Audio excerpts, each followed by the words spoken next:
This is Tom. You have seen in my previous videos, he is a mean cat and someone hit him before. His leg was broken.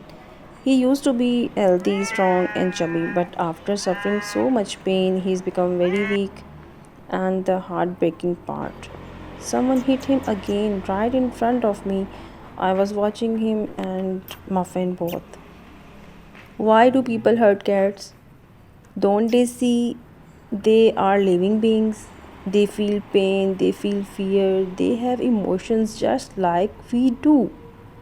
We are humans. It's our responsibility to protect animals, not harm them. Please be kind to animals. They can't speak, but they feel everything.